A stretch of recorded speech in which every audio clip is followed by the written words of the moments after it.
In the heart of a misty, forgotten town, nestled among the gnarled trees and whispering winds, there lived a woman named Isadora. She was a recluse, shunned by the townsfolk for her peculiar ways and rumored to dabble in the darkest of arts.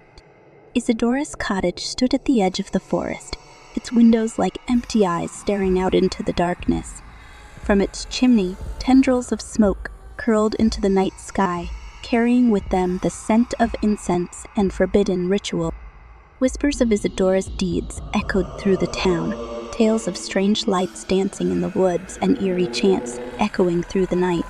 Some said she communed with demons, while others whispered of unspeakable horrors lurking within the shadows of... But Isadora paid no heed to the gossip and the rumors, for she knew the truth of her power, a power born of darkness and fueled by the whispers of the dead. From the moment she had first glimpsed the forbidden tome hidden within the depths of the forest, she knew that her destiny lay not with the living, but with the restless spirits that roamed the world beyond. And so, under the light of the blood moon, Isadora began her descent into madness, delving ever deeper into the forbidden arts that promised her power beyond imagining. Night after night, she would summon forth the spirits of the dead, their voices echoing through the darkness like the tolling of funeral bells. But with each incantation, Isadora's grip on reality grew weaker, her mind consumed by visions of horror and despair. Shadows danced at the edges of her vision, whispering dark secrets that sent shivers down her spine and chilled her to... And then, one fateful night, as the veil between the worlds grew thin and the spirits stirred restlessly in their graves, Isadora's world was shattered by a presence unlike any she had ever encountered, a presence born of hatred and vengeance, its eyes burning like coals in the darkness. It was the ghost of a woman, her features twisted with rage and anguish, her voice a mournful wail that echoed through the night like a curse. She spoke of betrayal and treachery, of a life cut short by Isadora's dark deeds, and swore vengeance upon the one who had condemned her to an eternity of torment. Terrified, Isadora attempted to banish the specter back to the realm of the dead, but her incantations were feeble against the power of the vengeful spirit. Night after night, she was haunted by visions of the ghostly woman, her presence a constant reminder of the darkness that lurked within her own soul. As the days turned to weeks and the weeks to months, Isadora's world began to unravel, her once proud spirit broken by the weight of her own sins. She became a prisoner in her own home, the walls closing in around her like the bars of a prison. And then, one moonless night, as the winds howled and the trees groaned in the darkness, the ghost appeared before Isadora one final time, her eyes blazing with a terrible fire. "You have brought this upon yourself, Isadora," she whispered, her voice a chilling echo in the stillness of the night. "Your soul is forfeit, and no amount of magic can save you now." With a final, anguished cry, the ghost vanished into the night, leaving Isadora alone with her despair. And as the first light of dawn illuminated the horizon, the townsfolk awoke to find Isadora's cottage empty, its doors flung wide open to the wind. Some say she fled into the depths of the forest, pursued by the vengeful spirit that haunted her every waking moment. Others say she succumbed to madness, lost forever to the darkness that had consumed her soul. But whatever became of Isadora, one thing remains certain. The price of dabbling in the forbidden arts is a heavy one, and those who seek power beyond their understanding do so at their own peril. In the heart of a remote village nestled deep within the dense forests of Eastern Europe, a chilling legend cast its shadow over the inhabitants. It was said that a curse had befallen the village centuries ago, woven by a vengeful sorcerer whose dark magic lingered in the shadows, waiting to ensnare unsuspecting. This tale, passed down through generations, whispered of a malevolent spirit, a ghost wrought from black magic, who haunted the woods, seeking retribution for a past betrayal. As the sun dipped below the horizon, casting long shadows across the cobblestone streets, the villagers hurried home, clutching their children tightly and avoiding the darkened alleys where the cursed spirit was rumored to lurk. Among them was young Elena, a curious and adventurous soul, who had always been drawn to the mysteries that shrouded her village. Elena lived with her grandmother, Baba Yaga, an enigmatic figure rumored to possess ancient knowledge of the supernatural. Baba Yaga had long warned her granddaughter to steer clear of the forest at night, where the ghost's power was said to be strong. But Elena's curiosity knew no bounds, and one fateful evening, she resolved to unravel the secrets hidden within the... As the moon rose high in the sky, casting an ethereal glow over the forest, Elena slipped out of her grandmother's cottage and ventured into the darkness. The trees loomed overhead like silent sentinels, their branches twisting and reaching towards. Despite the chill that permeated the air, Elena pressed on, guided by an unseen force that seemed to beckon her deeper into the shadows. Suddenly, a haunting melody filled the night, a mournful tune that seemed to emanate from the very heart of the forest.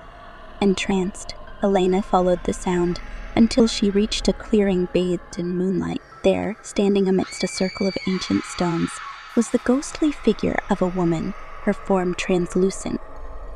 The ghost's eyes glowed with a fierce intensity as she fixed her gaze upon Elena, and in that moment, the young girl felt a chill run down her spine.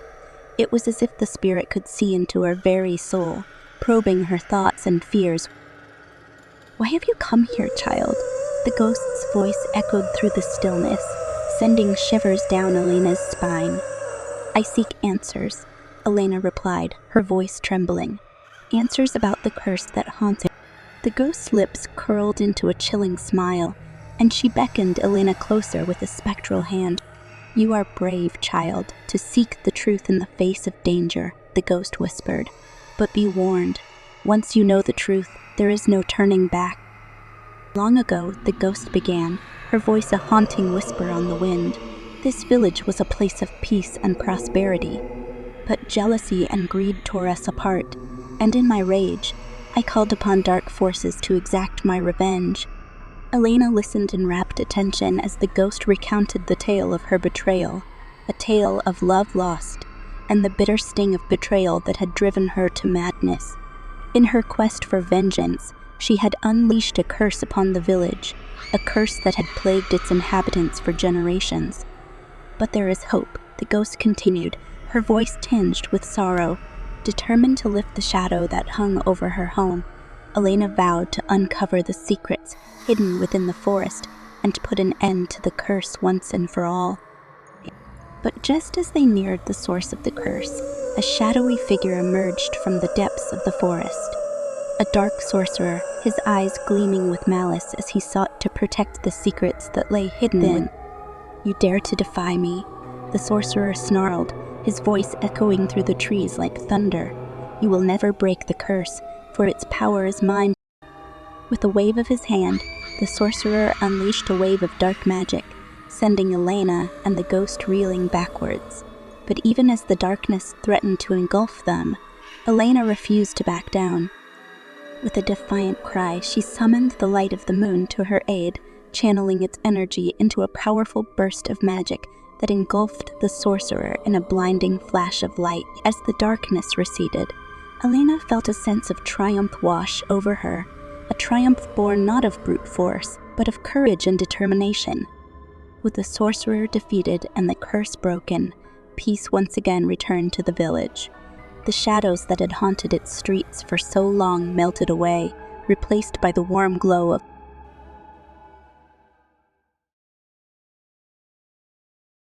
The moon hung low in the midnight sky, casting an eerie glow over the sleepy town of Ravenswood.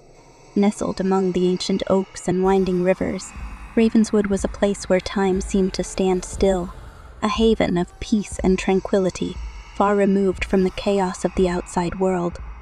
But beneath the surface of its idyllic facade lay secrets as old as the earth itself, whispered tales of spirits and specters that roamed the night, and none were more feared than the ghost of the old graveyard, a shadowy figure that haunted the crumbling headstones with a malevolent presence.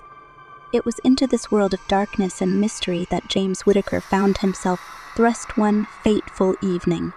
A weary traveler on a journey of self-discovery, James had stumbled upon Ravenswood by chance, drawn to its quiet beauty. As he wandered through the narrow streets, James felt a sense of unease creeping over him, a feeling that he was being watched by unseen eyes.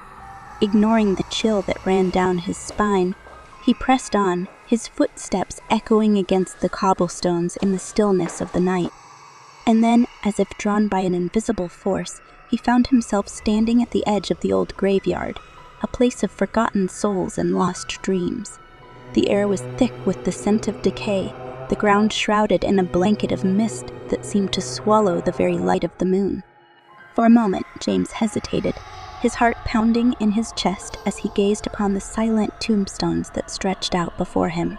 But then, with a sense of determination born of curiosity, he stepped forward into the darkness, his footsteps echoing against the cold. As he walked among the graves, James felt a sense of melancholy wash over him, a feeling of sorrow for the lives lost and the memories forgotten. He paused beside a weathered headstone, its inscription faded with time, and whispered a silent prayer for the soul that lay beneath. And then, without warning, a chill wind swept through the graveyard, carrying with it the faint echo of a mournful wail.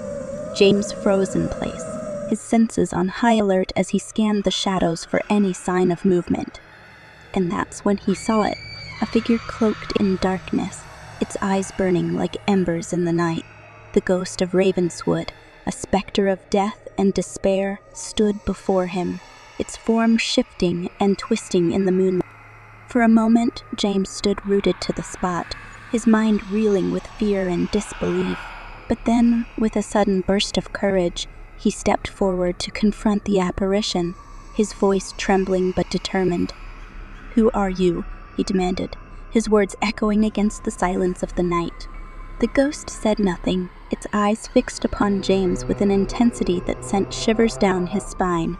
And then, with a soundless sigh, it reached out a spectral hand, its fingers curling like claws in the dark.